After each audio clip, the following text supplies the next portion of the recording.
Hello everyone, welcome to the Statera podcast. Today I'm joined by Kelvin. G'day. How you going, Kelvin? I'm very well, how are you? Yeah, good, thanks, good.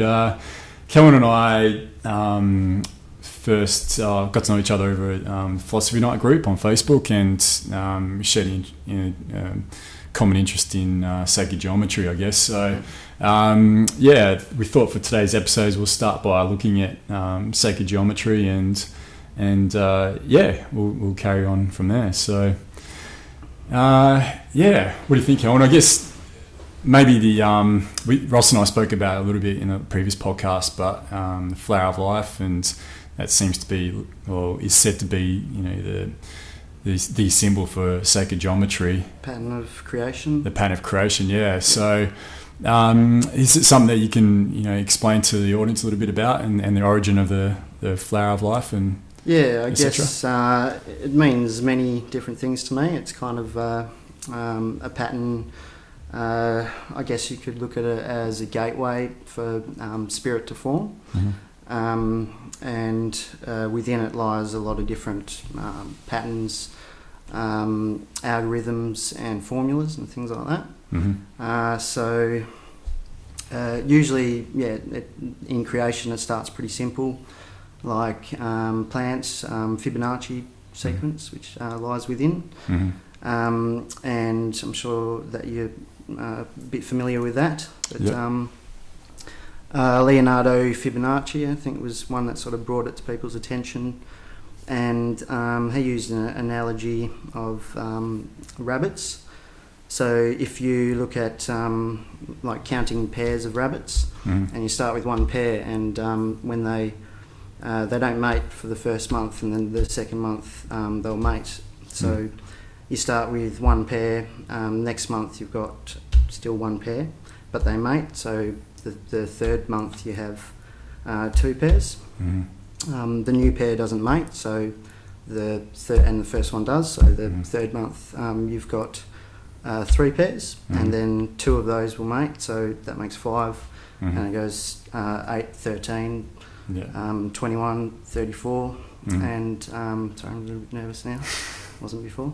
And 34, 55, 89, 144, 233, and 610, 9, 87, 1.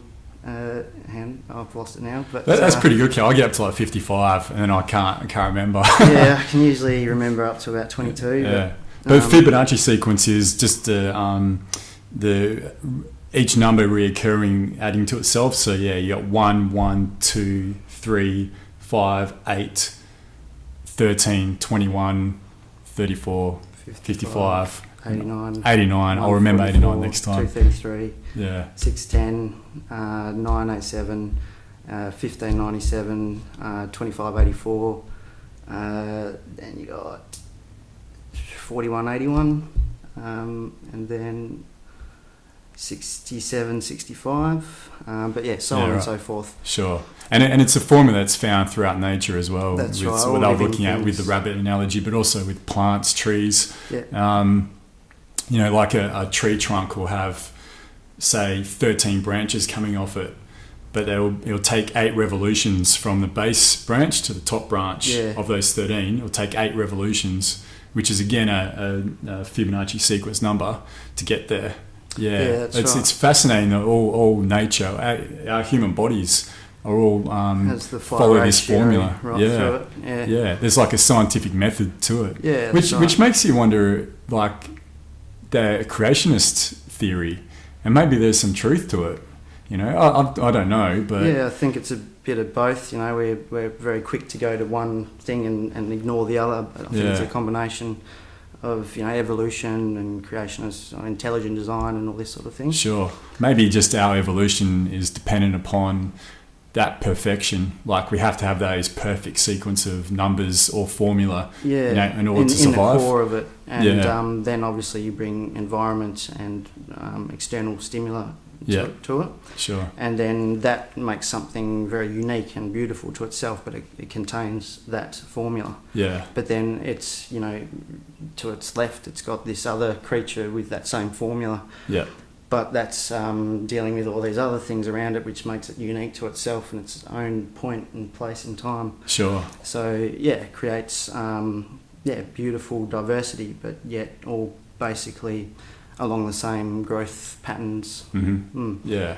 And there was a guy you might have heard about, I think he was about 14 or something, that he invented an array of solar panels that used the Fibonacci sequence and golden mean ratio and stuff to have an efficient way of catching sun. That's why leaves, like trees, grow in that way. It's because it's the most efficient way of converting energy and growing. Sure. And it's a beautiful thing. Yeah. Yeah, it's quite an interesting article. That was like a high school kid. Yeah. He was like 13, 14 and he sort of looked at it and then thought, I'll see how this tests out. And it turned out to be, the most efficient way for gathering or harnessing energy, the sun's energy, and then converting it into power. And it perhaps could have been done before, but he was a 14-year-old and it was able to get out there. Sure. Because we don't want too efficient forms of energy. No, exactly. That'd be disastrous, wouldn't it? Yes. Disastrous to our economy. Yeah, that's it. And that's what's most important these days. I guess the flower of life, sacred geometry, it's like a template. You can use it for so many different things, like especially I've done a lot of paintings based on sacred geometry, and just kind of puts you in a mindset. And after, like, for example, drawing on my wall, you've seen that painting. It puts you in a mindset, and I'd go out for a break and have my feet on my back lawn, and then just the way you think just changes, and you just see all these patterns in things, and it really is a beautiful thing to try at home.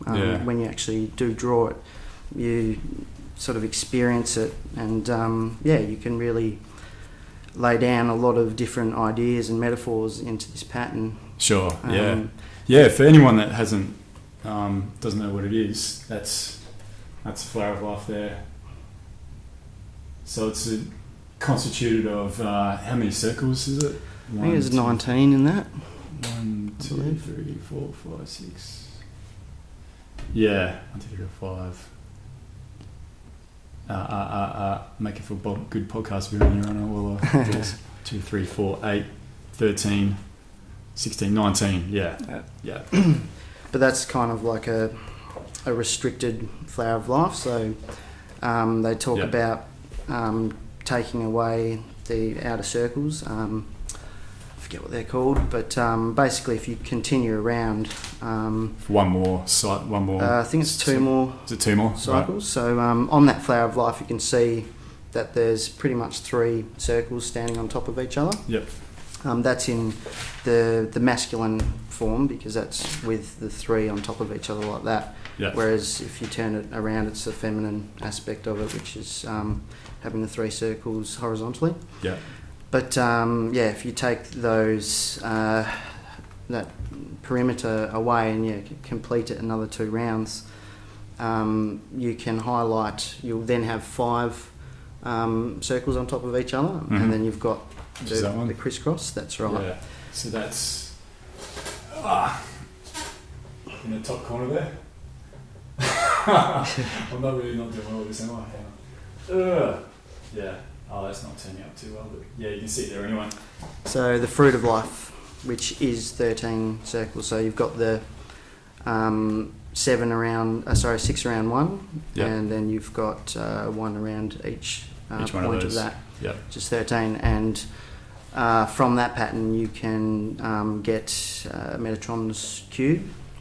In sacred geometry, curves are very female, straight lines being masculine.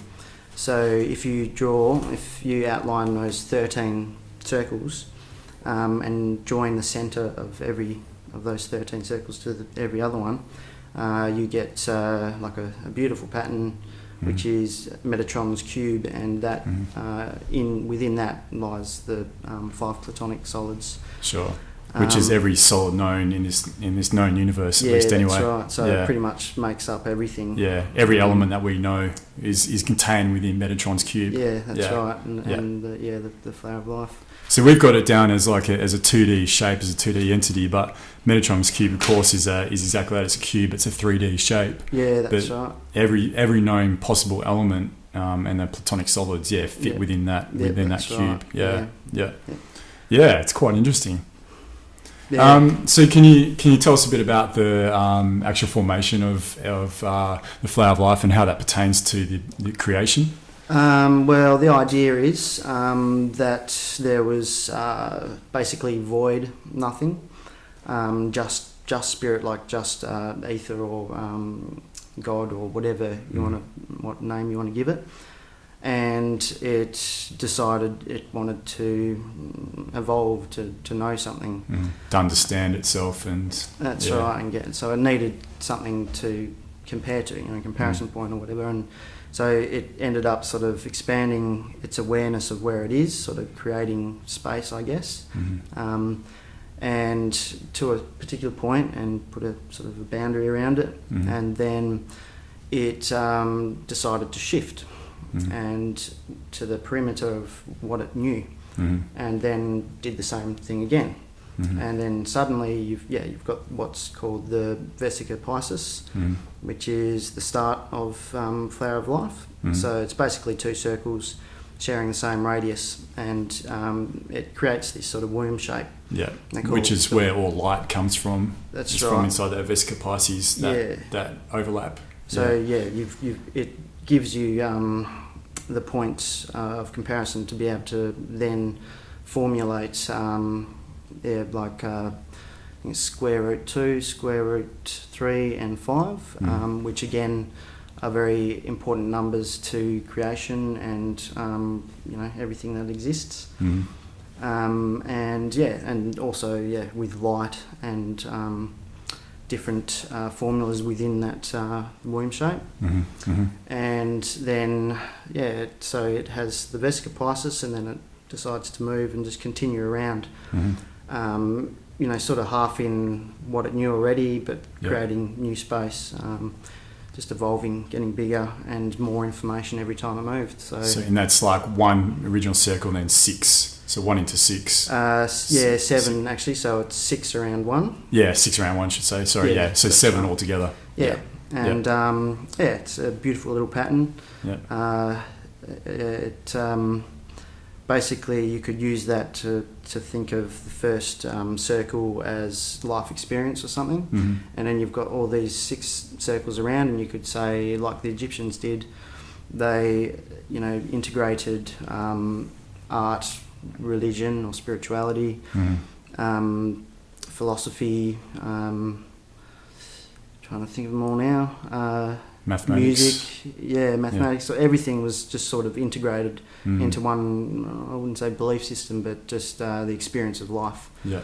And you could look at it that way, and how the further and further you go out are just other experiences and areas of life, things to think about or experience. Sure. But they're all sort of closely tied within each other. Yep. So if religion was gone, that's a lot of information that would just create a big imbalance. Perhaps spirituality is a better word to use for that. Sure. But And then on that though too, the 7 circles, the 6 and 1, is also, they look at it as a representation of the the Genesis, the 7 days of creation. Yeah, that's right. So they see that as like a physical representation in the seed of life of actual Genesis. Yeah. Yeah, that's right. So it's like God moved, and then there was light. So there was God with his awareness of being, and then moving once, and then suddenly you've got the information for light. Yeah. And it moves again, and then you've got even more formulas, which just slowly allowed, I guess, existence. Like materials and that's right. Yeah, it created the structure that allowed. I'm thinking materials again, but what else? The word is there? I don't know. Yeah, just matter. Yeah, that's the one. Yeah, so just allow matter with each new circle in that 6 into 1. Yeah, that's right. Yeah. And I guess everyone has this information within them, within every cell, and we're stuck to our 5 senses mostly, and we know a lot of us know there's a hell of a lot more out there. Mm-hmm. We experience it. It's very unknown within society. Your sixth sense, or your gut feelings and vibes, and intuition, and clairvoyance, and all this sort of other stuff that's out there, but not really as known. Yeah. It's sort of where was I going with this? It kind of creates matter as we know it, but then there's also so much more that comes hand in hand with that, the unseen stuff that actually allows matter to exist. Sure. Matter obviously being energy, just slowed right down to a point where our current state of consciousness can experience it. Our senses can pick it up. That's right. And obviously over time we've got really stuck into that, into the physical stuff, and kind of ignored the spiritual side, or the things we can't see, or can't quite explain this current state of consciousness. But even within that, in sacred geometry, and they've got what we call squaring the circle. So you have a circle which has a particular length, circumference, and then you draw a square sort of within that, which protrudes it, of the same perimeter, or the perimeter is the same length as the circumference. And Dranvalo actually, Dranvalo Malkovich, as you're calling him. Yeah, I can never pronounce his name. I always have to look at it. How good are you at it? I say Melchizedek. Melchizedek, yeah. Yeah. I was saying Melchizedek the other day. Yeah. So either will do. I don't know. Yeah, I don't know what's right. But, your ones actually sounds about right. Yeah, I think I've heard it that way. Yeah. But he's got this idea of that representing consciousness, a particular state of consciousness, when it is squaring the circle. So the right distance for the square in the circle. There's that sort of represents phi, the golden ratio, and he has this idea that there's a way of drawing concentric circles, and you start with say a 2 centimetre diameter circle, radius of 1 centimetre, and then you draw a circle around, a square around that, so the 4 sides touch the circle. Very neatly placed in the square. Then you add another radius to the circle, so you've got your next concentric ring, and then you do the same, have the square outlining that. What size is the next circle, the second circle? So you're just adding a one radius. So one radius, the first one's diameter's 2, then the diameter's 3. Yeah. Around that. Not 4?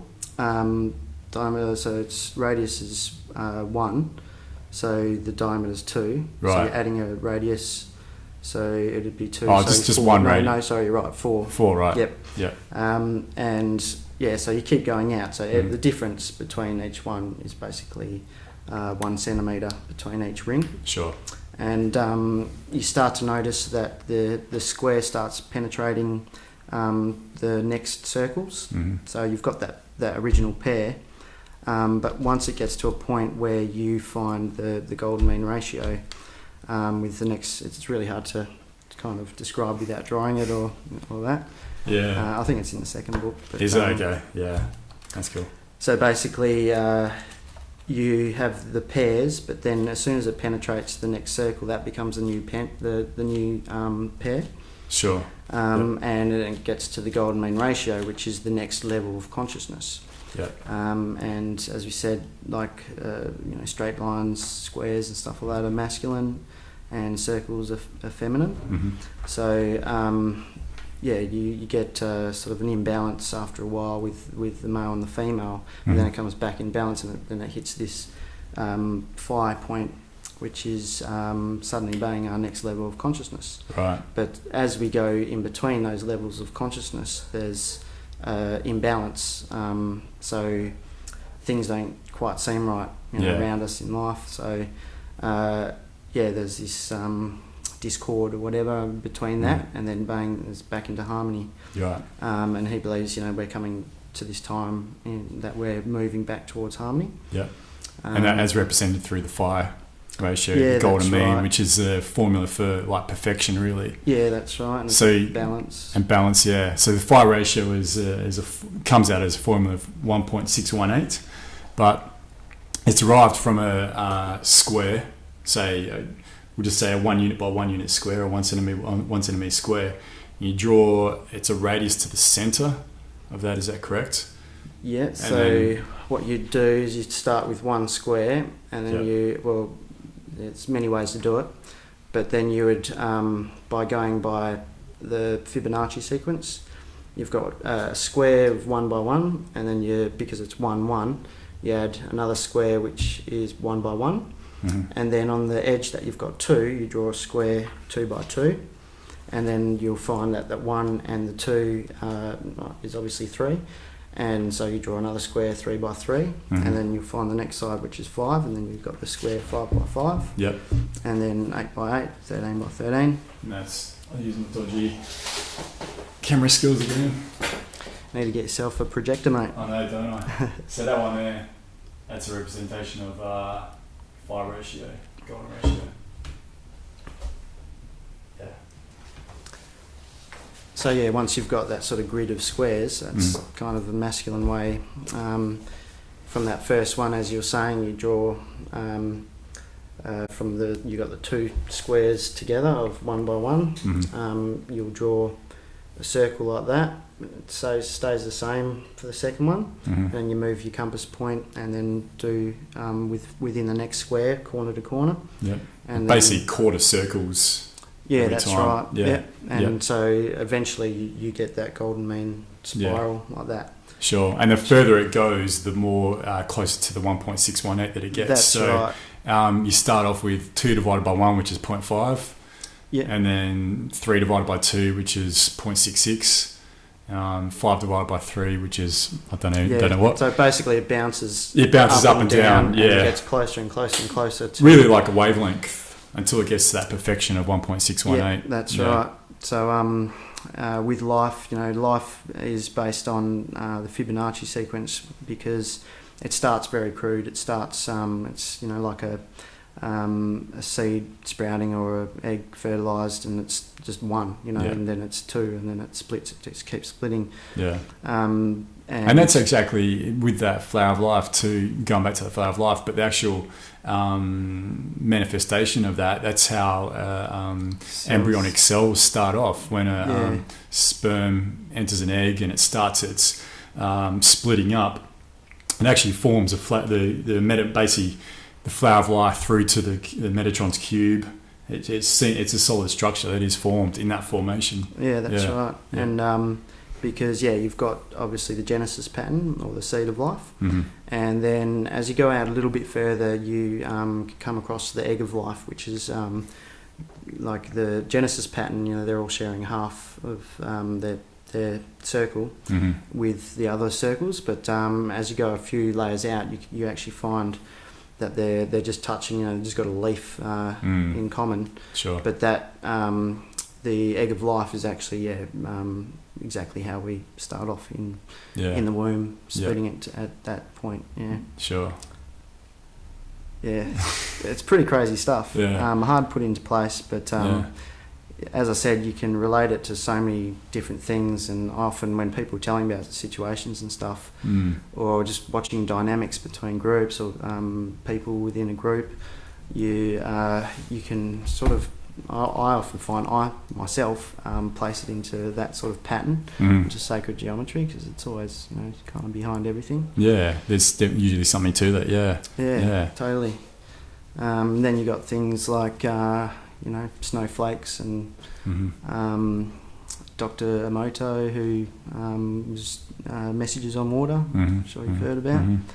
And just by thought and intention, which is has its own sort of sacred geometry to it, to the feelings and emotions that we have. I have to admit I'm a bit dubious about that, and I've read conflicting evidence as well about the legality, or not the legality, the truthfulness of that. Have you read those as well? Yeah. And what's your take on that? Actually, can we just explain to you what that is, the love and the hate principle with resonating with ice crystals? And I kind of see a lot of truth in it because, I don't know, I've thought a lot about charge, and there's many ways, like, they've shown your intent, sitting in front of plants can actually affect their growth and their health.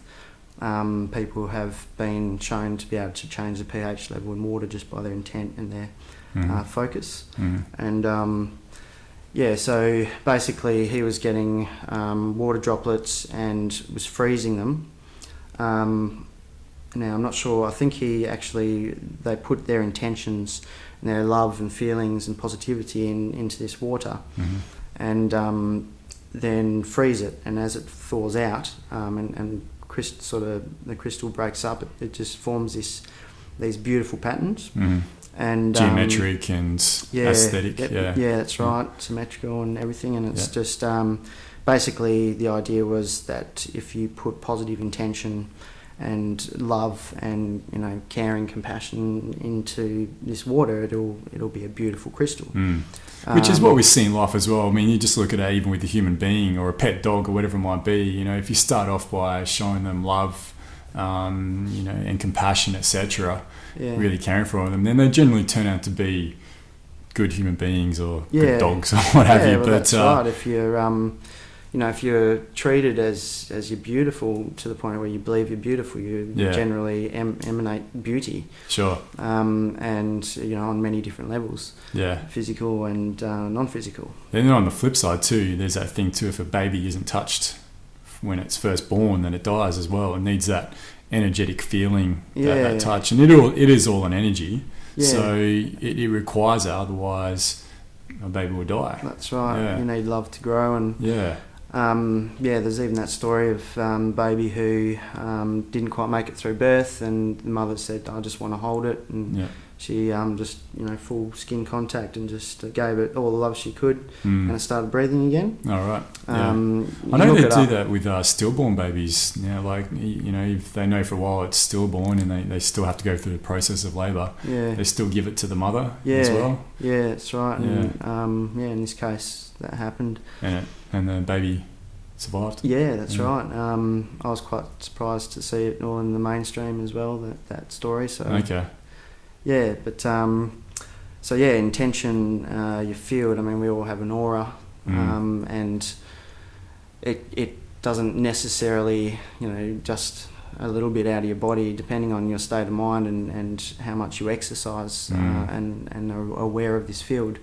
It can go beyond space and time, sort of thing, or just not behave in ways that we would think that they would. Yep. So these water droplets, if they were writing things like "I hate you" or "you're shit" or something like that on them, they often were very messy. They weren't symmetrical and stuff like that.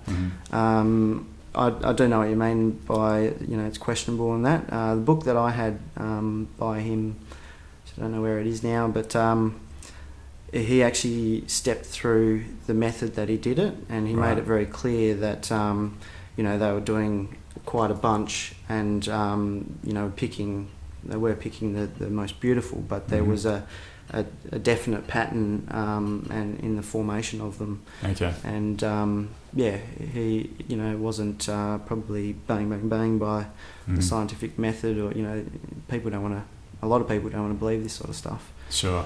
But I believe there's something to it, definitely. Yeah, I think there's something to it. That's one of those experiments I'd have to do myself, I think.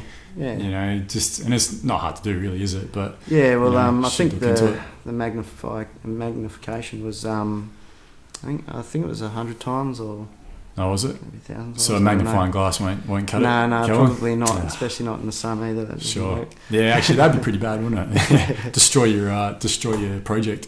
Yeah. So where are we? there's been other people who have copied nature, Mm-hmm. nature's laws, and I think as we were talking about with the solar panels, that's definitely a way to find efficiency and beauty in, especially buildings and doing things by phi ratios and sacred geometry. And which is a massive interest for me. Obviously, I'm studying landscape architecture, but architecture as well as we do study a lot of architecture as well as landscape architecture, and it's just really interesting when you look at the what the Egyptians and especially the Greeks did with phi ratio. Basically, especially in Greece, a lot of their like the Pantheon and a lot of these iconic buildings, and basically sort of any building in that era was all designed by that using the formula of 1.618. Again, that's phi ratio. So they saw that rectangular shape. So you got 1 on one side and 1.618 as the length to give that rectangle. They saw that as the the basis of beauty. So they designed a lot of their buildings, and also the statue of David. So a lot of artists use it as well. But they use that formula to give that natural perfection to give it to their artwork. Which I find. I found it really interesting when I first heard about it and realised and understood it. Now it just makes total sense. That's of course you do that. If it's being done in nature, and if it can be argued nature is perfection, then why not do it to anything that's man-made as well? Yeah, that's right. And they use a lot of it in churches and stuff like churches, that. To help with resonance and things like that. And that divine connection and beauty and stuff. Yeah.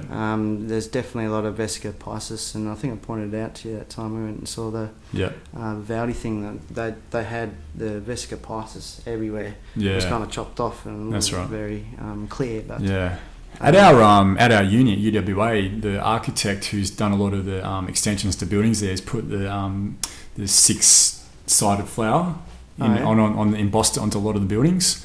So like the flower of life. Yeah, the seed of life with the 6 leaves coming from it. He's embossed that into all the buildings there. And you're seeing it more and more these days, and even on like food products and stuff like that. Had a jar of ghee at home, and I was just like, look, that's the flower of life behind there. And often it's very healthy sort of good stuff that I've noticed it on anyway. And there's a band, I can't think of the name now, they're a heavy metal band, but they had the last album, I'm thinking Mark of Cain, but I don't think it was. Bring Me the Horizon. Bring Me the Horizon, that's the one. Right on, Kelvin, 10 points to you. Thanks. And they had talking about it the other night actually. Cool. Yeah, so actually I think that was the extension to the Flower of Life though. Yeah, that's right. It was a larger pattern. It was a larger pattern. They had it on their cover. I've seen in some like Google Science as well that has like the geometric part of the Flower of Life. It's more like the what's that other one again? With the 6 circle, the circles coming up on 6 sides. Hang on. The fruit of life. That's got the fruit of life as their emblem for Google Science. Yeah, right. Wow. So it's quite interesting. But it's coming up more and more. And even on the wall at the Saint, I think it was, I noticed it once. Oh, okay, Not quite the same, a little bit stretched out, but definitely, kind of felt it there. Yeah. Oh, and there's an apartment building in Northbridge. It might be just as it gets into North Perth, near the Coles there. Yeah, that's got it on there. But not like the full one. It's sort of an abstract, just part of it, section of it. Yeah, it's quite interesting. Yeah, it resonates with people, you notice this sort of thing. And there's an aesthetic to it that's quite pleasing when you look at it. Yeah, that's right. I love painting it and drawing it and stuff like that. And just the little patterns within everything you can find that, probably make up parts of our lives. But you can, for me, I always place things over patterns, and which kind of sounds weird, but... I enjoy it. There's just a connection. There's an innate connection to the sacred geometry that it's within ourselves. Yeah, definitely.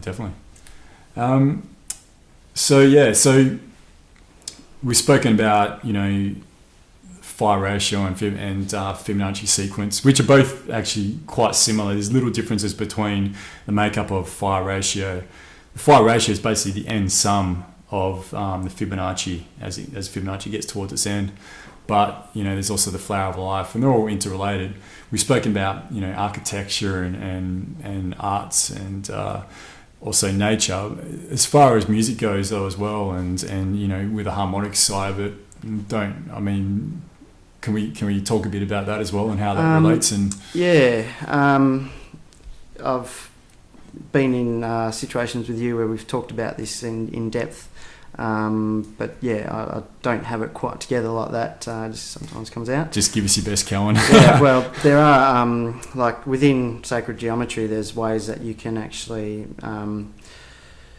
show the relationships between notes and harmonies and stuff like that. Sure. I believe if you do concentric circles, which is feminine, and you have the arms, it just escapes me what it's called at the moment. Something gruff, but it starts with S.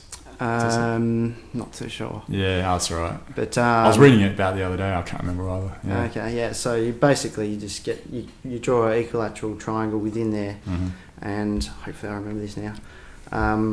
And if you divide it in half, so you got a straight line through the equilateral triangle within this graph, then I think you take a line from the top corner to the centre of the middle line, and then directly upwards. Then you take the line there down to the middle of that and go upwards. And basically, I hope I get this right, but that gives you the ratios of harmonics and the harmonic scale, fifths and thirds and stuff like that. Sure. So they're not just sounds that are just pleasing to the ear and are like this random configuration. There's a little bit of a method to it. Yeah, that's right. Because it's found within sacred geometry, it just sort of makes sense that we're going to find it pleasing. Yeah. So as far as harmonics, there's this to me, the flower of life is a harmonic structure. It's beautiful, and we have this within us, but we can very quickly lose touch with that sort of spiritual side of it, and get bogged down in the slow vibration of matter and the physical.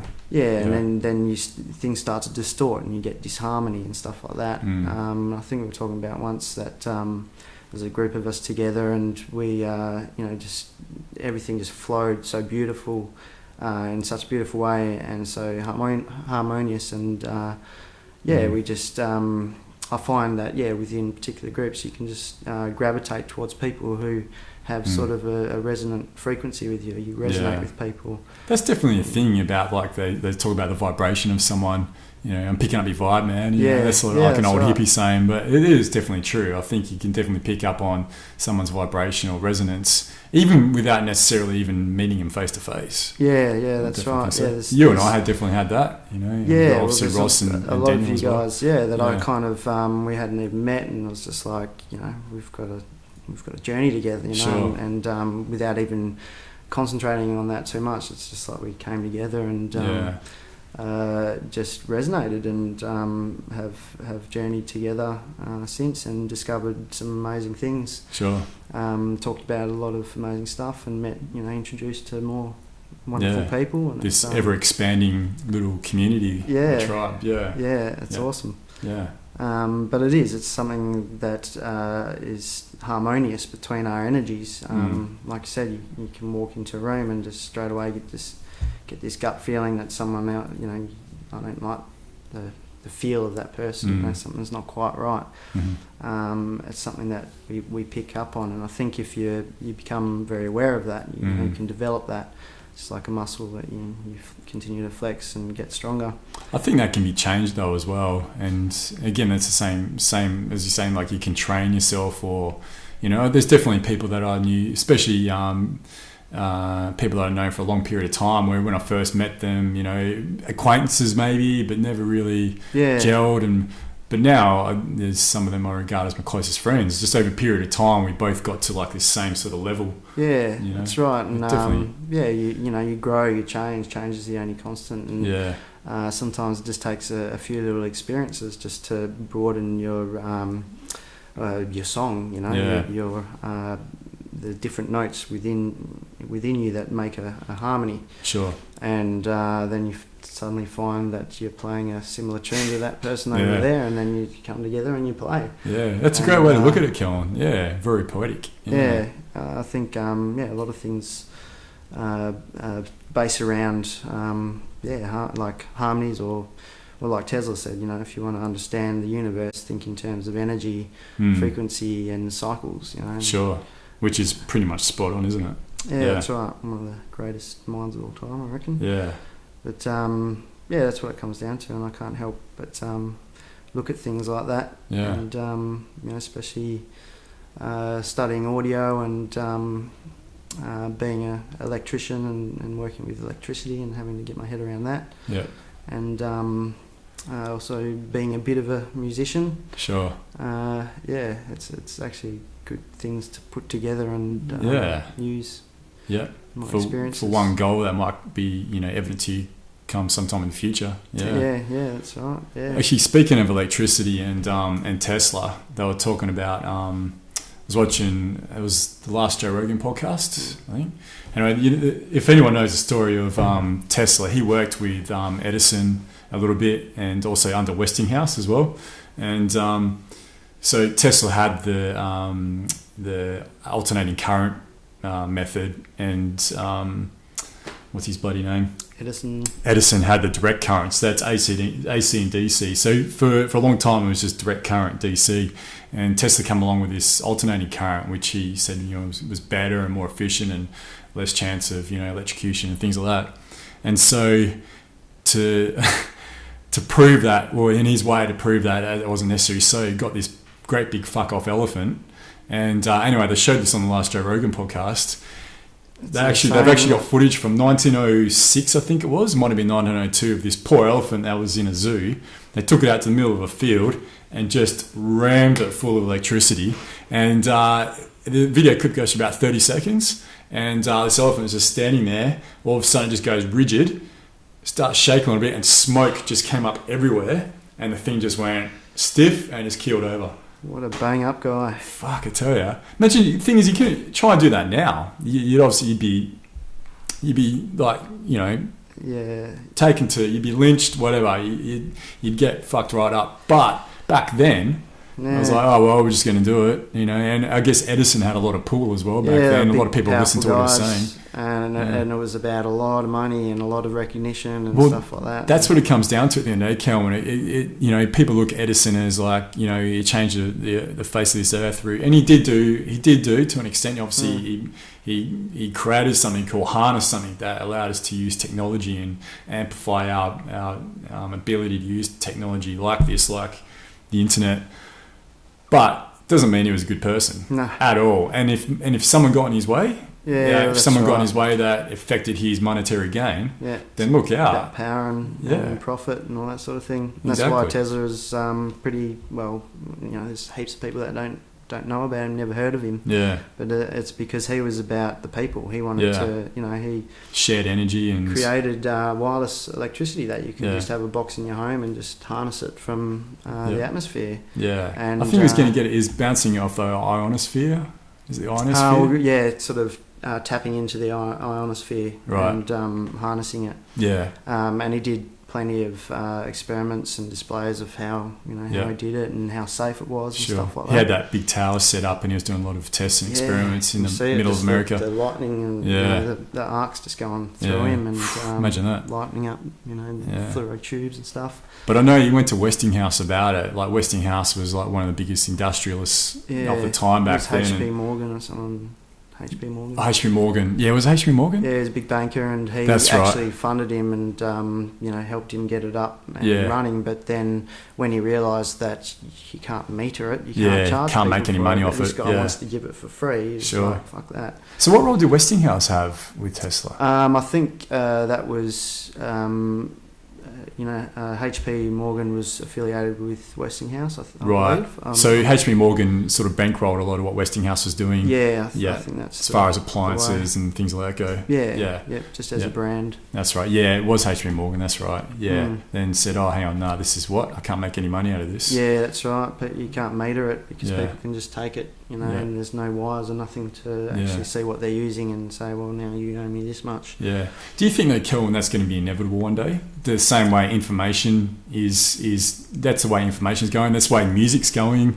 Yeah, you know, I think that the information and music and the sharing just allows a shift in consciousness, and I don't think that we'll be fighting free energy and stuff for that much longer, because there will be a shift. You know, if there's a collective shift in consciousness, people aren't going to be left behind. They've got to lift as well, and all these greedy people, they're going to start just going, what are we doing? Yeah, let's go dance in the rain. Yeah, sure, exactly. Yeah, I think it would just come down to people power, and it's like this ever-evolving exponential thing where the more people have access to information, they begin to realise, hang on, no, things can be done a better way, a more efficient way, and ultimately it's less damaging to the environment. That's really what it's all about. Then it's going to create this scenario, this critical mass where it does really change, and they say, no, we want things done this way now. Yeah. Well, you know, there's always going to be resistance to change. It's something that we're not really comfortable as humans, you know. Sure.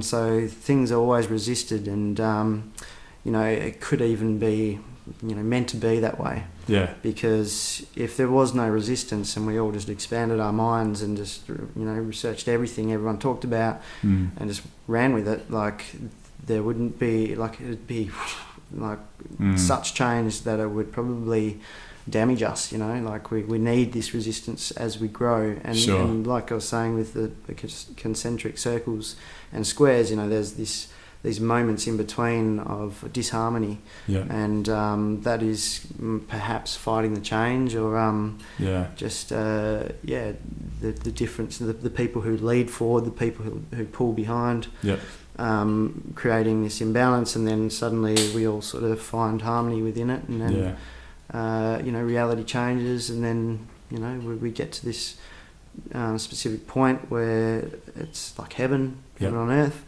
And then suddenly it's time for the next round. Yeah, sure. And then we find disharmony again, to some point of almost hell on earth, and then back up, work our way out. That's relative to that realm. I mean, John Varley looks at it that's what will happen to us. We'll achieve that state, and then it will take a shorter amount of time to get to the next point, and then shorter amount of time to the next point and the next point, through the different realms or whatever it might be. Or we may even wake up to the pattern and just realise how we can, make it to our benefit.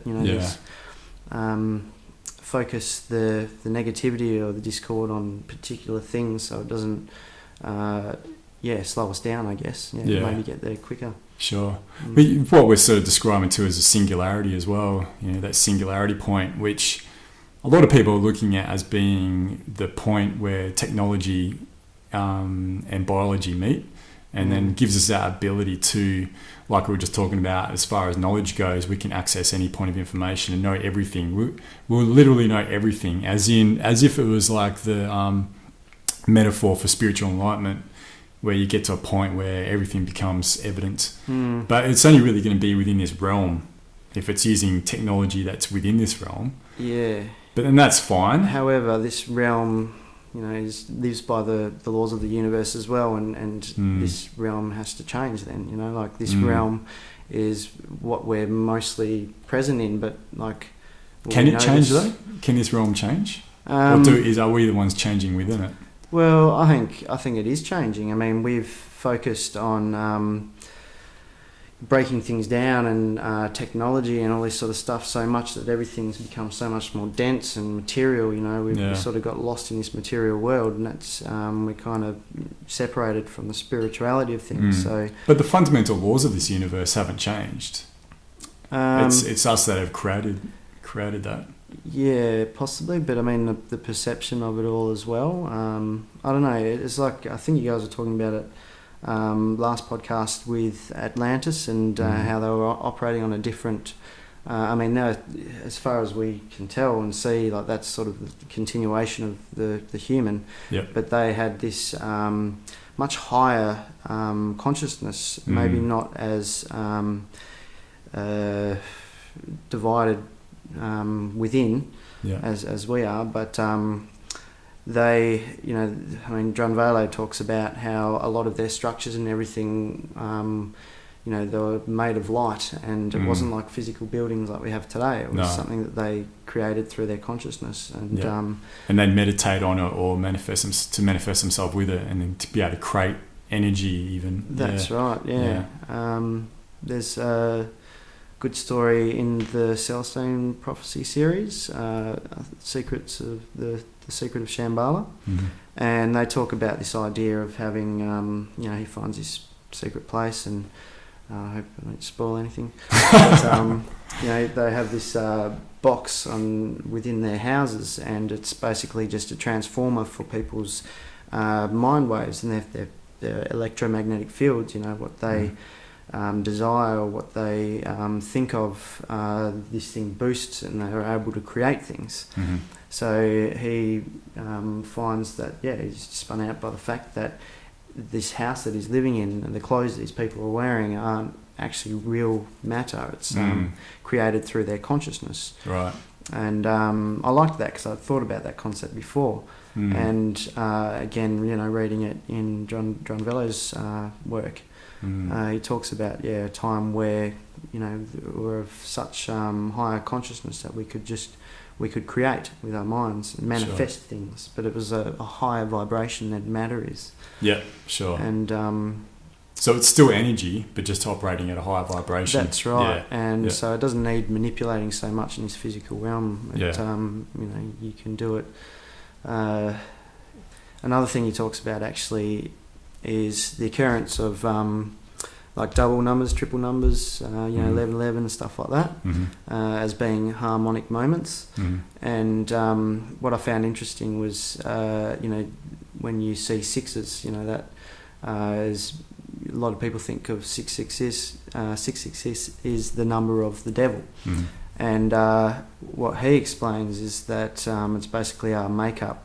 I'm not going to remember what it is actually, but 6 molecules of carbon, or atoms of carbon, 6 of hydrogen maybe, and maybe oxygen. I can't really remember, but that's what materialism is. That's what what we're made up of. So the idea of 666 being evil is when we get so focused on the material world and separate ourselves from spirit. And that goes into the take that we're within the Lucifer experiment, they call it. Exactly right. What we've spoken about when we started talking about was the flower of life, which was God's creation of reality. But then there's also the Lucifer experiment was a creation of a second reality where he uses basically the same principle of the flower of life, but he configured it just a little bit differently. And created this dualistic. This dualistic realm, which Ross and I spoke about in the last podcast as well, was this dualism that we're in now, and fascination with matter and an attachment to matter and physical things, and is basically contained within the Lucifer experiment. So within that Lucifer experiment are those compounds, those 666 compounds, that make up this reality. So the Lucifer experiment was cutting off, he goes into, which is pretty far out there, hard to kind of grasp at first, but really fucking interesting though. It is, and you don't have to take it as real. It's kind of just a concept, and just like Bible stories and things like that. It's just his way of explaining something that we as at this consciousness level can grasp and imagine and explore. But so Martians came down at the time of Atlantis, and they had gone through the Lucifer experiment, which meant that they decided to cut off from spirit and just which got rid of all the sort of feminine energy, the love, nurturing and love and all that sort of thing. And the Lemurians or the Atlanteans, they were just too big a number. They didn't let them take over, and then but there was another cataclysmic event. I said that right? And where the Martians tried to make another Merkaba to detach himself. From that reality. I think that might have been after, because they did that in apparently in Mars. On Mars itself, yeah. That's what ended up destroying cells, because Yeah. they were disconnected from spirit, and Yeah. spirit's such a big part of that Merkaba idea. But Sure. yeah, there was a meteorite that was going to hit, and the Martians wanted to destroy it. Mhm. They had the technology, because they were very technologically minded, Mhm. and but the rest of the civilization was saying, no, what happens, we'll see what goes down. And but it ended up destroying Atlantis, and because they'd already had Lemuria sink, they were panicking and stuff like this, but people spread out, and the idea of the power elites being very cold-blooded, and even not going into the reptilian side of things, but that sort of ties into it. That a lot of our wealthy bankers now and power people in the world, the secret That's government, right. are really just, well, John Varlo's take is that they're Martians. Yeah. Yeah. So they're, that's right. So they're sort of disconnected from who we are, the rest of us as human beings are. Yeah, because they don't have that nurturing or that Yeah. care or the compassion or anything like Yeah. that. It's all about material gain and the lower vibrations of things like hate and power, and just scared of losing things, not realizing that they don't need anything. Yeah. So yeah, Yeah. it's very interesting take on it all. But Yeah. Well, and then he also talks about from that's where like Thoth went to Egypt and created a civilization in Egypt and brought art, language, yeah, that's right. Yeah. to mathematics to Egypt, which already had. There was already civilization there, but he just really stepped it forward, bumped it up. Quite a lot. Yeah, that's right. And then when there's other parts when people went to South America and spread out. Spread out from there. Yeah, and going in line with his story, there was the Martians that spread out as well, and then so it was just like all these different ideas that different civilizations had, and obviously, the ones who were cut off from spirit and were hell bent on technology and power and all that sort of thing, and slowly tried to get their stronghold on the world. Yep. Yeah. Definitely an interesting take on it. Sure.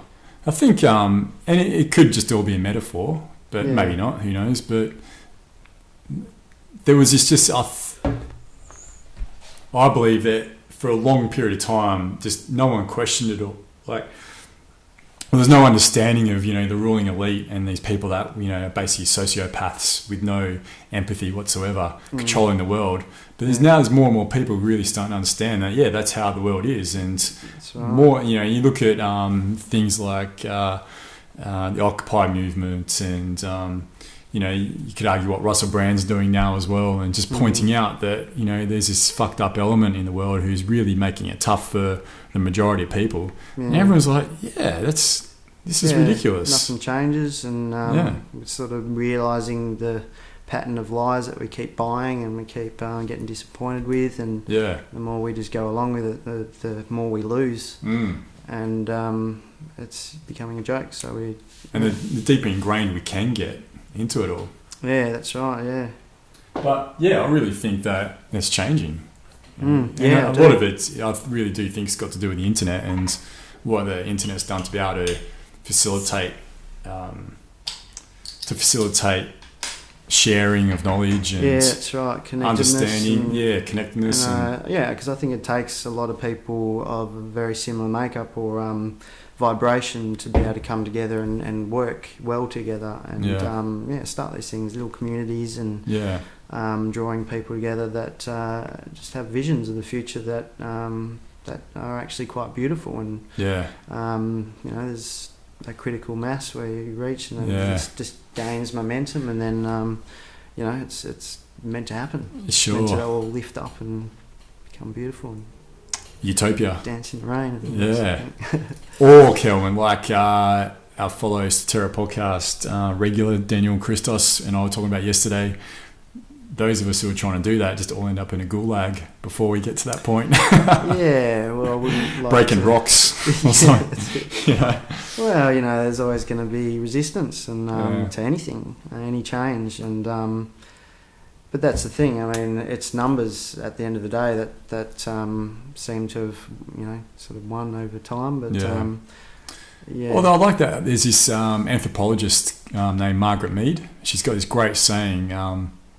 Says it's something like, "Don't underestimate the power of a few to change the world. Indeed, it's the only thing it ever has." Yeah, well, that's there's some truth true, to that. Yeah. It takes a few to at least get started anyway. Yeah. And then from there, it gathers momentum. You gather people. I think, and then, like you're saying, if there's anyone that's going to come down and lock all these free spirits up, that's probably when it comes to, demonstrations or whatever you call it.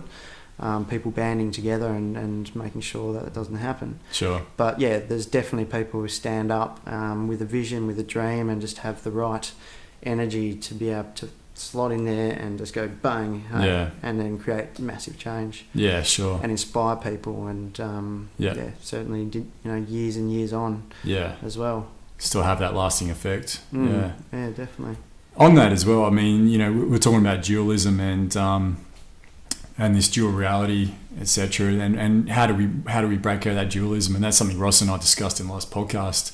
I read through The Ancient Secret of the Flower of Life again the other night, and John Valu spoke about the way to do that is through showing no judgment. So no judgment of good and no judgment of evil, just what is, and accepting people and compassion for people around you and just things around you, nature, whatever it might be. Yeah. That's because living in that dualism creates this judgmentalism. Is that a word? Yeah. So separatism and it creates that, and that really just ingrains us within that dualism again. But as soon as we stop doing that, we automatically exist in another type of reality or realm. That's right, and that's why things like politics, are such a handy tool to these people that. Because they're just chucking whatever they want in the media, bringing something up, and then you get people taking sides and being so passionate about it, but not really having a big scope or huge awareness full understanding and that's right, not coming from a place of compassion. It's place of fear and we've got to protect our country and our shores and stuff like this. And when you really sit back you look at politics and the way it's structured and the way they put their view across. Just anyone that's watching this now who hasn't done this, please just take a step back from all of that and just look at how they do it. Look at how they work. It really is not it's right. About division and separatism and like you said, fear and just protection and all that sort of thing. And a single-minded following as well. There'll be one point, that's it, and everyone has to toe the line. No matter what it is. Very clever how they do it.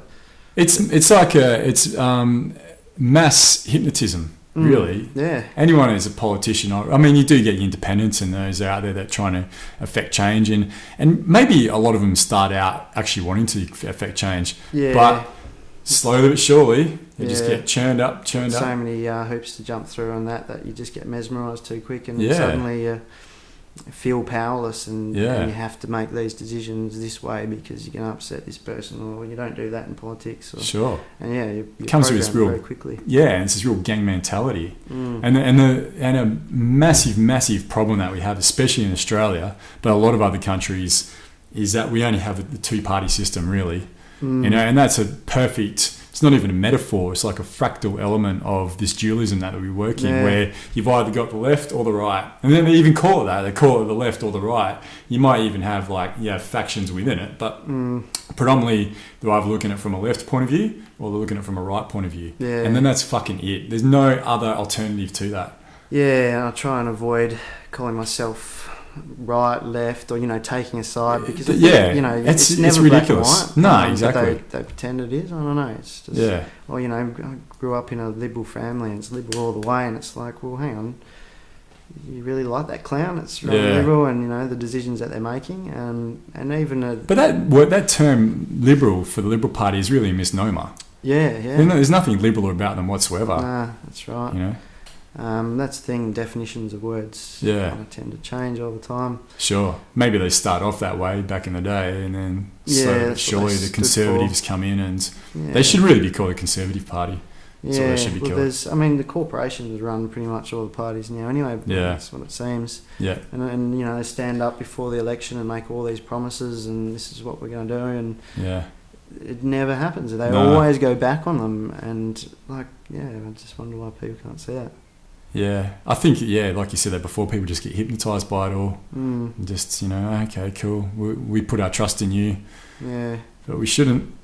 No, well, that's it. And a lot of people say, at least you can vote, and you've got to have your say, and your vote counts and stuff like that. There's a point to that, though, as well. Yeah, there is. But when it's not the system it's supposed to be, Well, that was a great part. I should say it's a point to that, but not that I necessarily believe in it, because I don't necessarily. You look at that Russell Brand v. Paxman interview, where he really put it in really eloquent terms about how if the system's so fucked up, why should I bother voting in it? And that's so true. Yeah. Why should we vote in a system that's so geared towards a ruling elite and so geared towards keeping those that are in power. And really, they don't give a fuck about the little man. No, they say they do, but they don't. Why would we vote for that?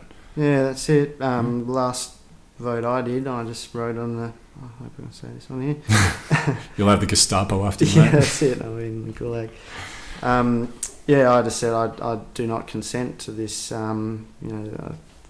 politics of clowns or whatever, and because that's what you're doing when you make your vote. You're basically saying, I trust you to do whatever you have to do. Yeah. Giving up your ownership of what goes on around you, and sure. So I think it needs changing. Yeah. And, and you look at some of the parties that do offer alternatives. If for the Senate, we won't go too much into politics here because I think we should keep that separate. But like, in the Senate, I voted Greens because I just wanted to vote, at least get something done there. In the House of Reps, I didn't, but I didn't vote anything. But yeah, even the Greens, they're still part of that formula, part of that model. They're just as stuck in it as anyone else is. And there's that thing too of anyone trying to fight the system. Are they really just a part of it? They're just. Well, that's it. And you look at the extreme, especially the extreme left or the hard left. They're just as fucked up and weird as I shouldn't say that. I'm sure they're good people, but their ideologies are just as fucked up as really anyone that's on the far right. They can't see that though. They can't see they're just a part of the system. Yeah, well, that's why that, like you were saying, the whole definition of being left or being right. No, don't be anything. Yeah, just be you. Don't define yourself. Yeah, don't define yourself. Just be. Be a humanist. Really. Don't be a leftist or a rightist. Yes, just be. Yeah. And, just base yourself on love, and as soon as you fight anything, like they say, don't fight anything because they'll beat you with the power of your own battle. Sure. You slay the dragon, you become the dragon, so on and so forth.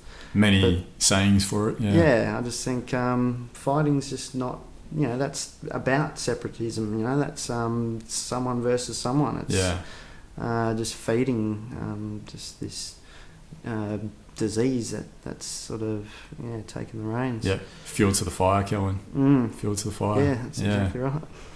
All right, well, I think we might wrap it up there. What do you reckon? Yeah, that's cool, man. Went all over the place for a bit there. But no, I think we did well. Covered the sacred geometry, which we're both really interested in, and got through to a progression and evolution of consciousness, which really is sort of what we're all about, really, like us as a tribe, what we're trying to do. And someone asked me the other day what my sort of goal is with this podcast, and I don't know if I really have a goal, maybe just an education and bringing out awareness to people out there, but it is ultimately the raising of consciousness and raising of awareness. That's what we want to see from everyone. Just share a few ideas and people will just clue onto it and go, think about that. Well, there might be a lot that don't as well. A lot of people will be watching this podcast thinking they're probably switched off after 5 minutes as well. I wouldn't be surprised. But that's all right, but others would have picked up like, I'm going to look more into the flower of life and then go from there. That's how you and I did it.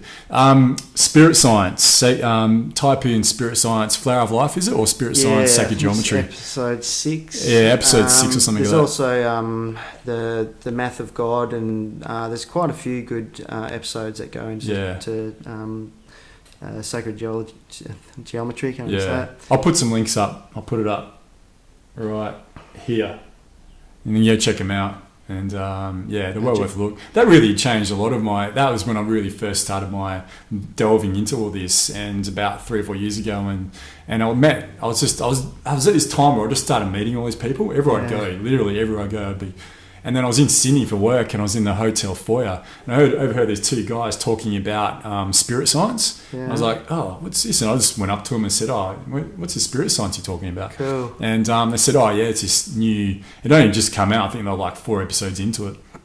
And they said, go check it out. So I did that night, and the first one's on thoughts, and can't remember what the rest were now. Yeah, it's meditation and onto sacred geometry, and a lot of John Volley stuff as well. I think episode 12, but that really educated me a lot, and especially that episode about sacred geometry and the flower of life. I'd go as far as to say it was put together really well, and it changed a lot of people's dynamic around the world. Yeah, no doubt about it. Yeah, he's done a good thing. Yeah, he went a bit cuckoo though. For a period of time. Do you remember when he got into the whole thing where he believed Thoth was with him? And did you? No, I didn't know about that. Yeah, maybe we'll leave that for another podcast. But there was this point of time where I went off it. This dude just come along on the scene. He wore the Guy Fawkes mask and walked around with him, and he said, "Oh, this is Thoth," and then he said, "No, it's not really him. It's just a representation." Anyway. He went a something bit. to look into. Yeah, something to look into. What's his name? David something or another. David Jordan or something. Jordan someone. Oh yeah, that's the one, isn't it? Yeah, Jordan something or another. I think he went a bit too far into it all. But anyway, good on him for what he's done anyway. Yeah. Is there anything else you'd like to add? No. I think that's good, but I respect what you're doing, man. I enjoy your podcast. And cheers, mate. Keep up the good work. Yeah. Well, we'll definitely get you back again, and keep working through your subjects and looking into it. Yeah, cool, sure, we can only go deeper and deeper into it. So I look forward to it. Yeah, we'll do that another time, and we'll look at. I think I'd really like to do one with you and Daniel as well one day. Yeah, sweet. We've done Ross and Daniel, and the 3 of us. So I think getting Daniel in with you as well would be fantastic. I thought Kelly would be really good as well. Yeah, definitely, man. If she's watching, Kelly's going to be on the next podcast. Isn't that right, Kelly? Yeah. So, so we'll look at that in the future anyway. We'll come up with that, no doubt. All right. Thanks very much, Kel. Thank you, man. It's been really enjoyable. And, to everyone out there, thank you. Yeah, and we'll see you next time.